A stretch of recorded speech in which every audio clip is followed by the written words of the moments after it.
Good morning friends, मैं विकास Bhatt SK maths classes की तरफ से आप सभी का स्वागत करता हूं। दोस्तों, जो हमारे सेशंस चल रहे हैं काफ़ी अच्छे चल रहे हैं। हमारी तैयारी धीरे धीरे ही सही लेकिन काफ़ी मजबूत होती जा रही है। एग्ज़ाम के दृष्टिकोण से जो भी इम्पोर्टेंट टॉपिक्स हैं, चाहे वो रीट के लिए हों, चाहे SSC के लिए हों, चाहे पटवार के लिए हों, रेलवे, पुलिस, जिस भी एग्ज़ाम में आपके ये टॉपिक काम में आ सकते हैं, आप निश्चित रूप से ले सकते हैं। फिर भी मैंने आपको कहा था कि मैं रीट से संबंधित जो सिलेबस है वो पूरा कंप्लीट कराऊंगा, तो उसी कड़ी में हम अगला टॉपिक लेकर चल रहे हैं। क्योंकि आपको पता है कि हम दो टॉपिक पढ़ चुके हैं। एक हमने वर्ग और वर्गमूल कंप्लीट कर लिया है और एक हमने घन और घनमूल कंप्लीट कर लिया है। तीसरा बेहद ही ईजी और इंटरेस्टिंग टॉपिक हम लेकर चलेंगे, जिसका नाम है दोस्तों घातांक।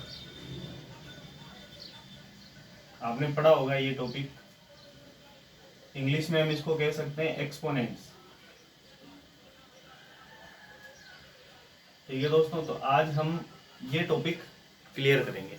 कंप्लीट तो नहीं, लेकिन आज इससे संबंधित जो भी बेसिक्स हैं उनके बारे में हम चर्चा करेंगे। ठीक है, तो सबसे पहले हम ये समझते हैं कि घातांक कहेंगे किसे। तो एक एग्जाम्पल मैं आपके सामने लिखता हूँ। मान लीजिए a के ऊपर x लिखा हुआ है। ठीक है, तो यहाँ हमें एक चीज़ समझनी है कि ये जो नीचे संख्या लिखी हुई है, जिसको हम a पढ़ रहे हैं यहाँ पे, इसे तो हम आधार कह सकते हैं। क्या कह सकते हैं दोस्तों? आधार। और ऊपर जो x आपको दिख रहा है, इसको हम पढ़ेंगे घातांक। क्या पढ़ेंगे दोस्तों? घातांक। तो यहाँ आपको एक चीज़ समझनी है। देखो, यहाँ हम अगर इसको पढ़ें तो हम क्या पढ़ सकते हैं? इसको हम पढ़ सकते हैं a की घात x। a की घात x पढ़ सकते हैं उसको। तो यहाँ भी दो तीन चीज़ें इंपॉर्टेंट रहेगी। जैसे मान लीजिए अगर मैं कुछ एग्जाम्पल लूँ इसके। पहला एग्जाम्पल मैं आपके सामने ले रहा हूँ। मान लीजिए मैं 2 के ऊपर, या संख्या चेंज करें, अगर 5 के ऊपर मैं 2 लेता हूँ, तो मैं इसको क्या पढ़ूंगा दोस्तों? जैसा कि ऊपर देखा उसके हिसाब से तो मैं क्या पढ़ सकता हूँ? 5 की घात 2 ये पढ़ सकते हैं। लेकिन इसको एक और नाम से जाना जा सकता है। इसको हम पढ़ सकते हैं 5 का वर्ग। इंग्लिश में क्या कहेंगे? 5 का स्क्वायर। इसी तरीके से अगर मैं 5 की घात 3 लिखता हूँ, तो इसको जैसा कि मैंने बोला उस हिसाब से हम इसको पढ़ सकते हैं 5 की घात 3। लेकिन इसका दूसरा नाम क्या हो सकता है दोस्तों? 5 का घन कह सकते हैं इसको। क्या कह सकते हैं? घन कह सकते हैं। 5 का घन। और इंग्लिश में क्या कहेंगे? 5 का क्यूब कहेंगे इसको। तो ये इसके नाम हो सकते हैं। बाकी जो शेष संख्याएं हैं उनको उसी रूप में पढ़ा जाएगा। जैसे मान लीजिए 9 की घात अगर ज्यादा है, 15 है, तो उसको हम क्या पढ़ेंगे? 9 की घात 15। ठीक है, तो ये कुछ विशेष चीजें हैं जिससे हम इसको पढ़ सकते हैं। क्योंकि देखो, जब तक हमें पढ़ना ही नहीं आएगा हम आगे कैसे चलेंगे? हमें कम से कम ये तो पता होना चाहिए कि जो सामने पद लिखा हुआ है उसे हम पढ़ेंगे क्या। तो हमें उसको इस तरीके से पढ़ना है। ठीक है दोस्तों, तो ये तो हो गया घातांक क्या चीज होती है, आधार क्या होता है, और उसको पढ़ेंगे कैसे। अब हम इससे संबंधित कुछ नियम हैं जो हम देखते हैं कि वो नियम क्या है जो घातांक के लिए, एक्सपोनेंट्स के लिए पढ़ना जरूरी है, क्योंकि तभी हम क्वेश्चन कर पाएंगे। ठीक है दोस्तों, तो आप इसको नोट कर लीजिए। फिर मैं आपके लिए आगे के जो नियम है इसके इम्पोर्टेंट, उसके बारे में मैं चर्चा करता हूँ आपसे।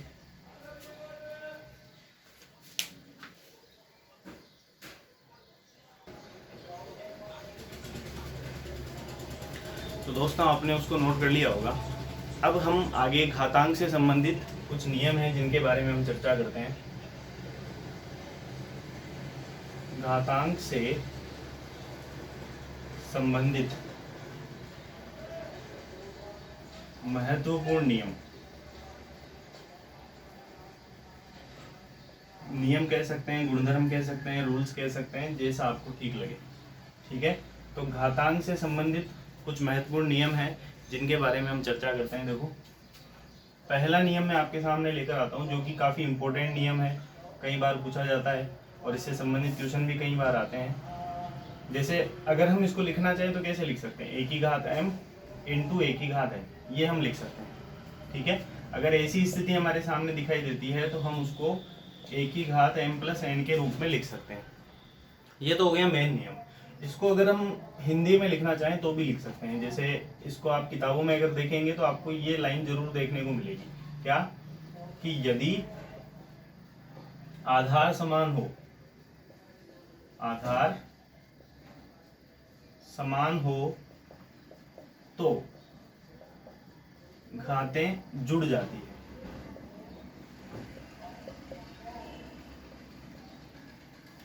ठीक है दोस्तों, ये लाइन आपको जरूर देखने को मिलेगी। आधार अगर समान है तो घातें जुड़ जाती है। और ये चीज आप समझ चुके हैं कि आधार हम किसे कहेंगे, आधार हम ए को कहेंगे।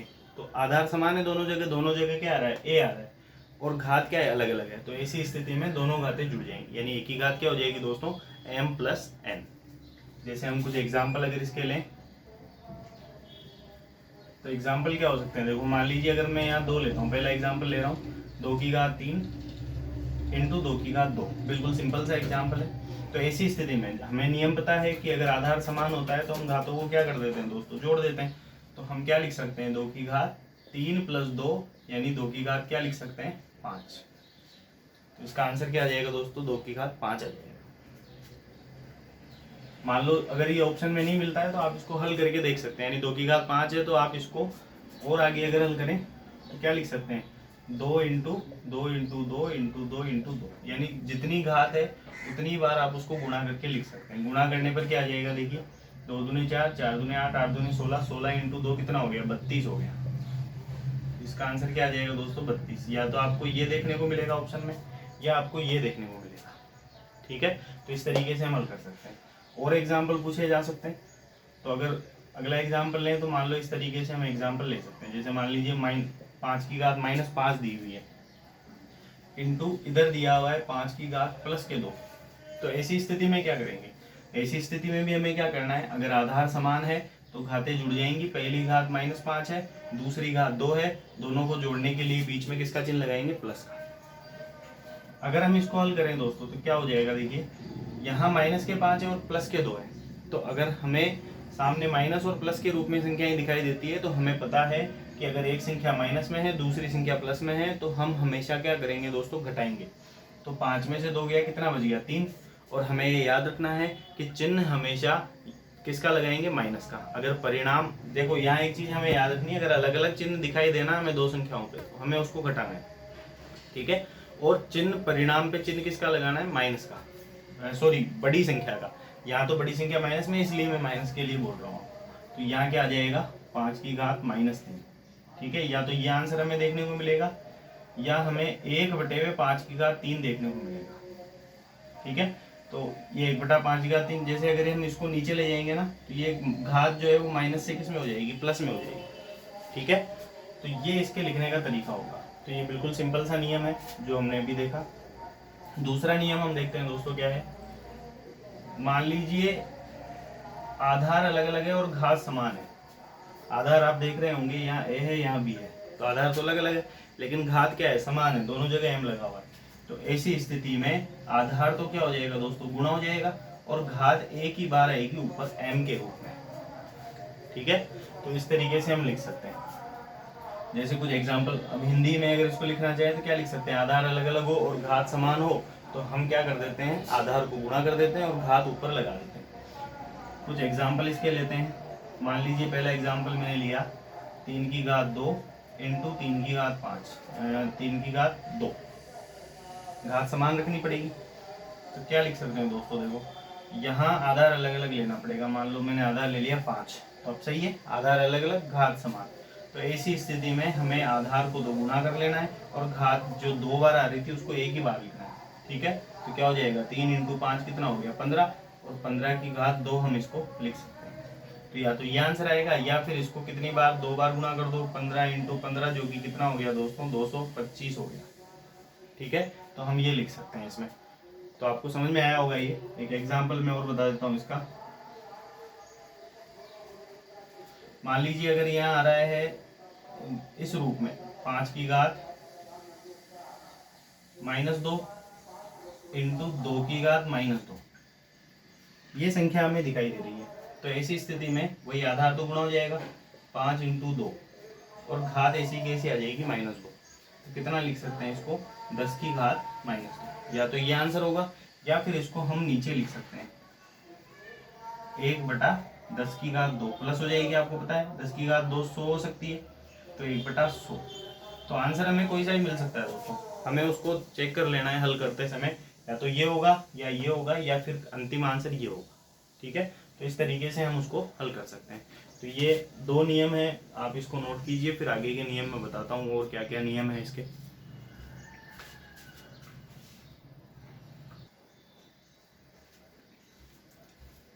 तो आपने दोनों नियम उतार लिए होंगे। अगला नियम हम देखते हैं दोस्तों। तीसरा नियम क्या है, मान लीजिए अगर एक ही घात m ऊपर लिखी हुई है और नीचे लिखी हुई है एक ही घात m, इस प्रकार का अगर हमें कुछ दिखाई देता है तो हमें क्या करना है, हमें एक ही घात m को ऐसा कैसा रखना है, और ये जो एक ही घात n हमें दिखाई दे रही है इसको हम ऊपर ले लेंगे। ऊपर लेते ही यहाँ ये भाग में है, जैसे हम ऊपर ले जाएंगे ये क्या हो जाएगा, गुणा हो जाएगा। लेकिन ये जो घात है ना यहाँ, ये किस में आ जाएगी, माइनस में आ जाएगी। हमें पता है या तो ऊपर से नीचे ले जाओगे तो घात का जो चिन्ह है ना वो बदलेगा, आधार नहीं बदलेगा। आधार का चिन्ह कभी नहीं चेंज होगा, चिन्ह किसका बदलेगा, घात का चिन्ह बदलेगा। तो यहाँ आ जाएगा एक ही घात m इंटू एक ही घात -m। और हमें पता है आधार समान हो तो घातें जुड़ जाती है, लेकिन यहाँ घातें जो है वो जुड़ने के बजाय क्या होगी, घटेगी, क्योंकि एक पे प्लस है एक पे माइनस है। तो अलग अलग चिन्ह होने पर हम क्या करते हैं, घटाते हैं। तो यहाँ चिन्ह क्या आएगा दोस्तों, m - n के रूप में आएगा। तो आपको सीधा नियम देखने को मिलता है कि एक ही घात m बटे हुए एक ही घात n है, तो उसको एक ही घात m - n लिखा हुआ आपको दिखाई देगा। ठीक है, मेन नियम यह है। आया कैसे ये मैंने बता दिया है आपको किस तरीके से आता है। नीचे वाला जो पद है उसको ऊपर ले जाएंगे तो घात किस में हो जाएगी, माइनस में, और नियम लग जाएगा आधार समान है तो घातें जुड़ जाती है, लेकिन यहाँ अलग अलग चिन्ह होने की वजह से हमें घटाना पड़ेगा। ठीक है दोस्तों, तो बिल्कुल सिंपल सा नियम है, ये भी आपको याद रखना है। कुछ एग्जाम्पल इसके हम लेते हैं। मान लीजिए पहला एग्जाम्पल मैं ले रहा हूँ इसका, 2 की घात 3 और 2 की घात 5। मान लीजिए ये एग्जाम्पल है, तो इसको मैं कैसे लिख सकता हूँ, 2 की घात 3 - 5, क्योंकि मेन नियम यही है, हमें इसी पे ध्यान देना। ऊपर वाली घात 3 है तो ये 5 जो ऊपर आते हैं किस में हो जाएगा, माइनस में। तो इसको मैं क्या लिख सकता हूँ, देखो एक संख्या प्लस में है दूसरी माइनस में है, और अलग अलग चिन्ह होने पर हम क्या करते हैं, घटाते हैं। तो यहाँ आ जाएगा 2 की घात 5 में से 3 गया तो 2 बच गया, और बड़ी संख्या का चिन्ह हमें लगाना है। बड़ी संख्या कौन सी है, -5, तो यहाँ आ जाएगा -2। यानी इसका जो आंसर है वो क्या आएगा दोस्तों, 2 की घात -2। या तो आपको ये आंसर देखने को मिलेगा या फिर आपको 1/2 की घात 2 ये आंसर देखने को मिलेगा। ठीक है, तो ये दोनों आंसर आपको देखने को मिल सकता है। 2 की घात 2 है तो 2 × 2 करके उसको 4 भी लिखा जा सकता है। ठीक है ना, और अगर आगे बढ़ाया जाए तो 2 की घात 2 मतलब क्या हो गया, 4। ठीक है, तो इस प्रकार से आपको हल करके देख लेना है कि कौन सा आंसर वो आंसर घात के रूप में दे रहा है या फिर एक वैल्यू के रूप में दे रहा है, हल करके दे रहा है उसको। तो दोनों स्थितियों को आप देख सकते हैं। बाकी हल इस तरीके से करना है, नियम बहुत सिंपल सा है, याद रहेगा तो बहुत आसानी से हम क्वेश्चन कर पाएंगे। एक एग्जाम्पल मैं और बता देता हूँ, हालांकि सारे एग्जाम्पल इसी तरीके से होंगे। मान लीजिए 5 की घात 10 है और नीचे 5 की घात 2 है, तो ऐसी स्थिति में क्या लिख सकते हैं, 5 की घात 10 - 2। ठीक है, तो क्या हो जाएगा दोस्तों, यहाँ प्लस का 10 है, यहाँ माइनस का 2 है, यानी घटाना पड़ेगा। 10 में से 2 गया तो कितना बच गया, 8 बच गया। यानी इसका जो आंसर है वो क्या आ जाएगा दोस्तों, 5 की घात 8। मैं यहाँ प्लस के 8 लिख रहा हूँ। प्लस के 8 क्यों लिख रहा हूँ, क्योंकि बड़ी संख्या प्लस की है। ठीक है, जब भी हम जोड़ेंगे या घटाएंगे तो हमें क्या करना है, चिन्ह किसका लगाना है परिणाम पे, बड़ी संख्या का हमें चिन्ह लगाना है परिणाम। ठीक है दोस्तों, तो ये एक इम्पोर्टेंट नियम था इसका। अगला नियम मैं आपको बताता हूँ क्या है। मान लीजिए एक ही घात m कोई संख्या लिखी हुई है, तो अगर मैं उसको नीचे ले जाता हूँ तो वो एक ही घात -m बन जाएगी। और ये चीज़ हम काम में ले भी चुके हैं, फिर भी मैं नियम बता देता हूँ इसका नियम क्या है। तो एक तो ये लिख सकते हैं, या इसका उल्टा हो सकता है। मान लीजिए एक ही घात -m है, तो उसको जैसे हम नीचे ले जाएंगे ये एक ही घात +m बन जाएगी। तो वही तो मैं कह रहा हूँ कि आधार कभी भी नहीं बदलेगा, आधार वो का वही रहेगा, चिन्ह नहीं बदलेगा उसका। चिन्ह किसका बदलता है दोस्तों, घात का चिन्ह बदलेगा, घातांक जो लिखी हुई है उसका चिन्ह बदलेगा। एग्जाम्पल कुछ लेना चाहें तो हम ले सकते हैं। जैसे मान लीजिए पहला एग्जाम्पल में लिया 2 की घात 3, तो अगर मैं इसको लिखता हूँ तो नीचे क्या हो जाएगा, 2 की घात -3 लिख सकते हैं। या फिर इसका उल्टा हो 2 की घात -3 है, तो इसको जैसे हम नीचे ले जाएंगे 1/2 की घात 3 हो जाएगी। ठीक है दोस्तों, तो इस तरीके से हम हल कर सकते हैं। कंप्लीट हल करना चाहें तो 2 की घात 3 को और लिख सकते हैं 2 × 2 × 2, यानी 3 घात है तो 3 बार गुणा करके लिख सकते हैं। ठीक है, तो इस तरीके से हम इन नियमों को लिख सकते हैं। तो ये 2 नियम और थे आपके लिए, और आगे भी कुछ नियम है जिनकी चर्चा हम करेंगे। बाकी इन दोनों नियमों को आप अच्छे से नोट कीजिए, फिर अगले दोनों नियमों के बारे में मैं आपसे बात करता हूँ।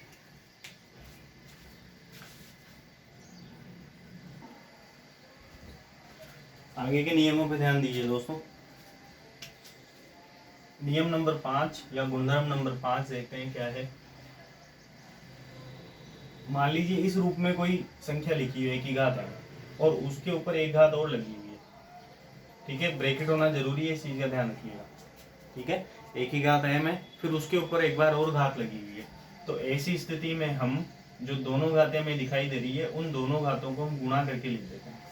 क्या करके लिख देते हैं दोस्तों? गुणा करके। तो जैसे एग्जाम्पल इसके लें, तो एग्जाम्पल में पहला एग्जाम्पल लेता हूँ 7 की घात 3 और मैं ऊपर ले लेता हूँ 5। तो इसको हम क्या लिख सकते हैं दोस्तों? इसको हम लिख सकते हैं 7 और घातें क्या हो जाएगी? गुणा हो जाएगी, 3 × 5। तो ये हो जाएगा 7 की घात 3 × 5 कितना हो गया? 15। तो इसका आंसर कितना लिखा जा सकता है? 7 की घात 15 लिखा जा सकता है। दूसरा एग्जाम्पल मान लीजिए हम अगर लें तो 5 की घात यहाँ मैं मान लेता हूँ 2 है और ऊपर है -7। तो ऐसी स्थिति में क्या हो जाएगा?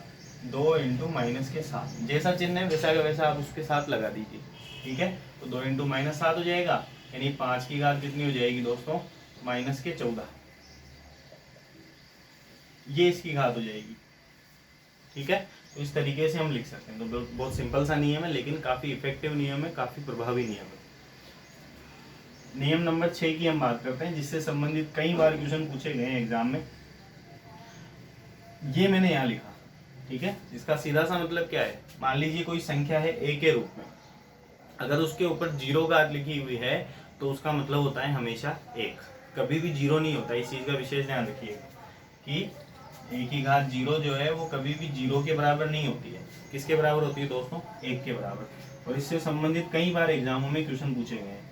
तो मैं कुछ एग्जाम्पल में आपको बताता हूँ। जैसे मान लीजिए अगर सीधा सा पूछा जाए 2 की घात 0 का मतलब क्या है, तो 2 की घात 0 का मतलब क्या है दोस्तों? 1 है। और इसी प्रश्न को थोड़ा सा आगे बढ़ा दिया जाए, किस रूप में? 1 की घात 0 प्लस 2 की घात 0 प्लस 3 की घात 0 का मान क्या होगा? ऑप्शन दे दिए कुछ भी उसके अंदर, 0 दे दिया, 1 दे दिया, 3 दे दिया, 5 दे दिया, इस तरीके से। तो हम इसको हल करके देखते हैं कि क्या आता है। अब अधिकतर बच्चे क्या करेंगे? 0 लिख देंगे जिनको नियम का पता नहीं है, या 1 लिख देंगे जिनको नियम का पता भी है, हल नहीं करेंगे उसको। जबकि यहाँ हल होने की स्थिति है। 1 की घात 0 क्या लिखेंगे दोस्तों? 1 लिखेंगे। किसी भी संख्या की घात 0 हो उसको 1 ही लिखेंगे। प्लस 2 की घात 0 है तो उसको भी 1 लिखेंगे, 3 की घात 0 है तो उसको भी 1 लिखेंगे। और जैसे ही हमने उन तीनों को जोड़ा तो कितना आ गया दोस्तों? 3। तो इसका जो आंसर है वो कितना आएगा? 3 आ जाएगा। एक एग्जाम्पल में और बताता हूँ, क्योंकि क्वेश्चन जो है एग्जामिनर कैसे भी बना सकता है। मान लीजिए उसने इस तरीके से पूछा 1 की घात 0 प्लस 2 की घात 0 प्लस 3 की घात 0 प्लस 4 की घात 0। नीचे भी कुछ उसने इस तरीके से दे दिया, 1 की घात 0, 1 की घात 0 नहीं, मान लीजिए 5 की घात 0, 6 की घात 0, 7 की घात 0 और 8 की घात 0। इस प्रकार का क्वेश्चन उसने बना दिया। तो अगर हमें नियम पता है तो हम आसानी से कर सकते हैं। कैसे? ऊपर हम देख पा रहे हैं कि 4 संख्याओं के ऊपर 0 लिखा हुआ है, तो मैं 4 बार 1 लिख देता हूँ, क्योंकि किसी भी संख्या के ऊपर 0 घात का मतलब क्या होता है? 1 होता है। इस तरीके से हम उन संख्याओं को लिख सकते हैं। तो हम देख पा रहे हैं कि ऊपर भी 4 आ रहा है, नीचे भी 4 आ रहा है। ये कट जाएगा कितनी बार? 1 बार। तो इसका आंसर क्या आएगा दोस्तों?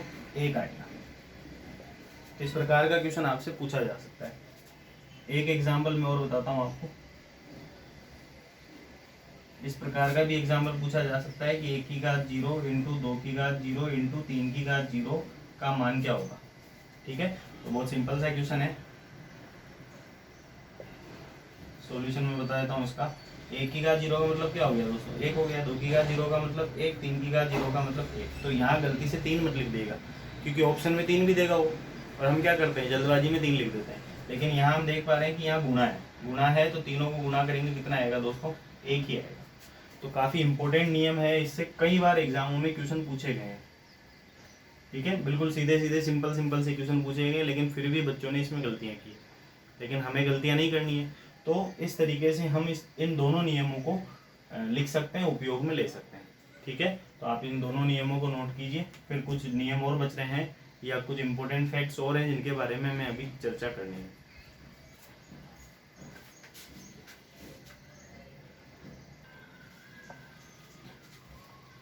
तो नियम या सूत्र कंप्लीट हो चुके हैं दोस्तों। तो ये नियम हमें काम में लेने। कुछ इंपॉर्टेंट फैक्ट्स है जिनका आपको ध्यान जरूर रखना है, भले आप लिखें चाहे नहीं लिखें, लिख लें तो बहुत अच्छी बात है, बाकी आपको बहुत अच्छे से इस चीज़ का ध्यान रखना है, क्योंकि इससे कई बार गड़बड़ हो सकती है एग्जाम में। ठीक है ना। तो जैसे मैं पहले गुणधर्म या पहले फैक्ट्स या पहले महत्वपूर्ण तथ्य की बात करूं, तो आपको याद रखना है कि अगर इस रूप में कोई संख्या लिखी हुई है तो उसको आप कभी भी ये नहीं माने, दोनों कभी बराबर नहीं होंगे। यानी एक जगह आप देख पा रहे हैं कि अंदर माइनस में संख्या लिखी हुई है और एक तरफ बाहर माइनस लिखा हुआ है, दोनों कभी भी बराबर नहीं होंगे दोस्तों। क्यों नहीं होंगे, एक एग्जांपल मैं आपको बताता हूँ जिससे आप आसानी से इसको समझ सकें। मान लीजिए मैं अंदर माइनस के 3 रख रहा हूँ, संख्या कोई सी भी हो सकती है, और मैं ऊपर 2 रख लेता हूँ। ठीक है दोस्तों। तो यहाँ आप देख पा रहे हैं कि अंदर माइनस है और घात कैसी है इसकी दोस्तों, सम है। ठीक है, तो पहले तो मैं इसको लिख देता हूँ 3 × 3। ठीक है, 3 × 3 कितना हो गया दोस्तों, 9 हो गया। तो संख्या तो 9 हो जाएगी, और अंदर माइनस है और घात कैसी है इसकी, सम है। तो ऐसी स्थिति में हमेशा क्या आता है दोस्तों, प्लस आता है, क्योंकि मैंने एक नियम आपको बताया था कि अगर अंदर माइनस हो और घात विषम हो तो हमेशा माइनस आता है। तो इसी का उल्टा क्या हो गया कि अंदर अगर माइनस है और घात कैसी है, सम है, तो हमेशा मान किस में आएगा दोस्तों, प्लस में आएगा, जैसा कि मैंने यहाँ लिखा है। तो यहाँ आएगा प्लस के 9, और इसका जो दूसरा हिस्सा है राइट हैंड साइड जो है इसकी, उसके बारे में हम देखते हैं। यहाँ माइनस बाहर लिखा हुआ है और अंदर है 3 और ऊपर घात लगी हुई m जिसको मैंने 2 मान लिया। तो यहाँ हम देख पा रहे हैं ये क्या पद है, RHS है ये, इसको हम LHS मान सकते हैं। ठीक है, तो RHS अगर मैं लूँ तो यहाँ माइनस तो ऐसा कैसा बाहर रहेगा और 3 का स्क्वायर कितना हो जाएगा, 9 हो जाएगा। तो हम यहाँ देख पा रहे हैं एक जगह माइनस का 9 आ रहा है, एक जगह प्लस का 9 आ रहा है। तो प्लस का 9 और माइनस का 9 कभी बराबर नहीं हो सकते, यानी हम कह सकते हैं कि LHS बराबर नहीं है RHS के।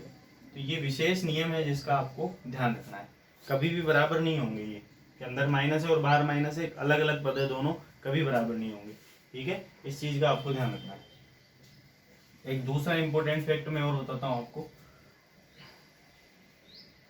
आपको एक पद तो इस रूप में दिख सकता है, एक ही घात m, फिर ब्रैकेट में लिखा हुआ है, ऊपर n लिखा हुआ है, और एक पद आपको ऐसे ऐसे दिख सकता है। तो हम अधिकतर क्या करते हैं दोस्तों, इसको समान ही मान लेते हैं। बहुत इंपॉर्टेंट नियम है ये, हम समान ही मान लेते हैं उसको कि दोनों एक ही तो हैं, दोनों एक नहीं है, दोनों में अंतर है, यानी ये कभी बराबर नहीं होंगे। जैसे मैं एक एग्जांपल लेके बताता हूँ आपको क्यों बराबर नहीं होंगे।